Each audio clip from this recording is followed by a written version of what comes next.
So recently I listened to a talk given by Sheila Jeffreys after the death of Andrea Dworkin.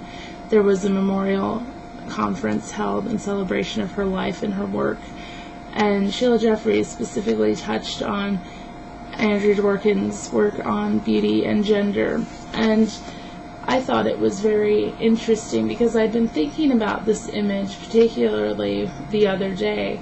So I'll be drawing from what I've read and learned from the book Woman Hating by Andrea Dworkin, and also the book Beauty and Misogyny, Culturally Harmful Practices in the West, I think is what the full title is, by Sheila Jeffreys. So,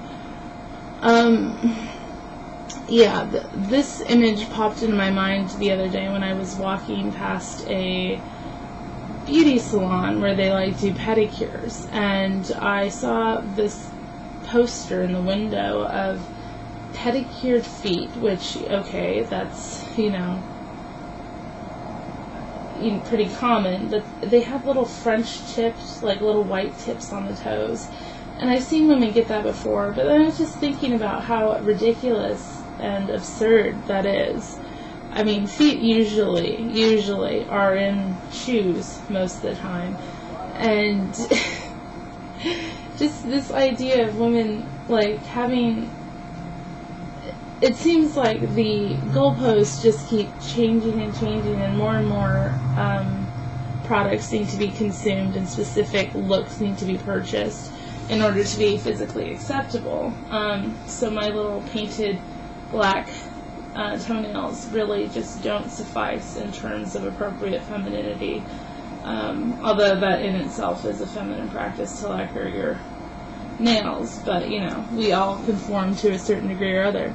But I just thought about it, and this image, of course, is okay, I would put that in this diagram if I was going to redo it, but I also thought of how ridiculous it would look if it was a man who had that done to his feet. Just absolutely. And I thought, well, why is that? And the answer automatically comes to me because, the whole rad femme analysis is pretty deep. And I was like, that would be incredibly degrading if a man did that. It would look really weird, uncomfortable, wrong for a man to do that to his feet. Because Andrea Dworkin, in her book, Woman Hating, writes a lot about the foot binding practices in China and how they constructed through this really physically crippling, deforming practice. They created a physical difference between males and females that was not there before in order to basically shore up the patriarchal hierarchy. So these practices vary from region to region. What is practiced in one part of the world may not be practiced in another, but this is essentially what the process of gendering is, to create a difference between females and males, when in reality that difference does not exist. It doesn't, the way gender is really thought about, especially now with the anti-feminist backlash and the triumphing of queer theory, how gender is often really discussed is as a way of showing difference or an identity or whatever, when in reality it's this incredibly oppressive, constructed system that's based in subordinating women to men. I think Sheila Jeffreys put it that this process does not, or maybe no, it was Andrea Dworkin, this process does not show the difference between men and women, it creates it. So, obviously in this image, let's take a little run through of what's going on. Now, what stands out to me and what I would add if I were to redo this image, some of the things that just immediately pop to mind are that in the buttocks section, Women don't really wear girdles anymore. Women are far more likely to, in order to achieve the desired look within clothes, are expected to work out at a much higher rate than they did at that time. Remember, Woman Hating was published in 1974, and while its insights are still very valuable and are a really good starting point to looking at these issues, it's also, a product of its time, and a lot of gendered practices have really taken off that didn't exist at the time. In Sheila Jeffrey's talk, which I will link in the low bar, she also mentioned in the cunt section, which she also talks about, she didn't like using that word, but that's what was used at the time, how labiaplasty is commonplace nowadays, where women will get bits of their genitals cut off, and that's expected to be a beauty practice in order to fit a specific pornographic style of looking. Another thing that really stood out to me was the teeth. I don't know why, but just whitening, it popped in mind. Of course, your teeth need to be whitened. And the toenails, I can't read if it says painted or pedicured, but, I immediately, of course, go back to the little French manicure on the toenails. Like, how is that even... it's so frivolous and unnecessary. What else is there that kind of stands out?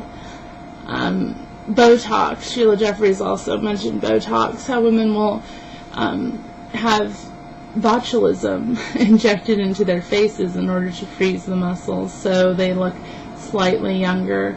The beauty practices, these are harmful practices to women. Like, so much of this, plucking out individual hairs, it's all very interesting because men are able to live in this world being completely authentic, for the most part. They'll wear clothes or something, but women have to go to be acceptable anyway. A lot of women don't do some of these things, and you don't necessarily have to do them in order to get by in society, but in order to be the ideal, and in order to be, sorry, I just lost my train of thought. In order to be the ideal, and in order to be considered properly groomed, all of these practices need to come into place.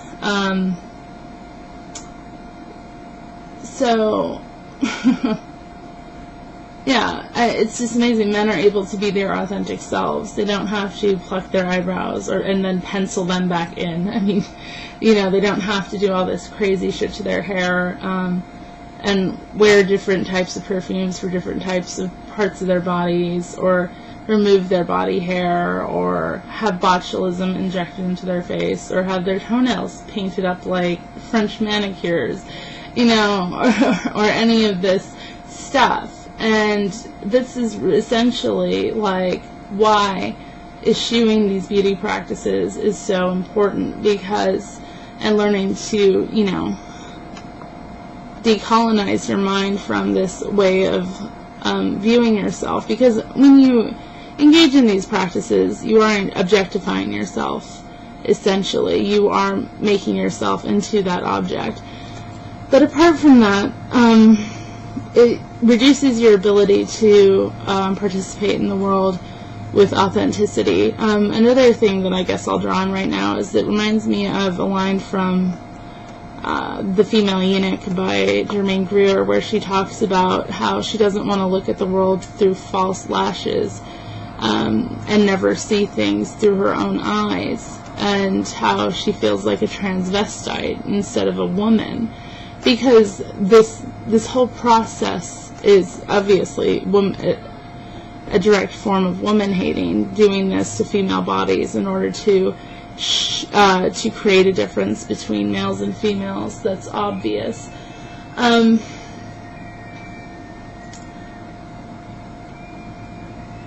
But it's completely the antithesis of what freedom looks like. And this is why so much of what feminist critique and what feminist politics come down to is freedom from, because women have these ridiculous impositions placed on them by the patriarchal culture, and they are not able to participate as their authentic selves within the society. So some people have a problem with that analysis, but of course a lot of those people are men who have no idea what it's like to be a female, and actually have to consistently have the talk with yourself that, no, I will not do these ridiculous things to my body in order to leave the house and operate in society. So, yeah, very interesting diagram. Let me know what you would add if you can make this out. I'm not sure, it's not the most perfect model, but yeah, I'll put some links in the low bar if you're interested in hearing more of Sheila Jeffries' talk. And I think I could probably get a link to a copy of Andrea Dworkin's Woman Hating in PDF form, because there was a couple people who uploaded the full works of Andrea Dworkin online. So yeah, I will put those in the low bar.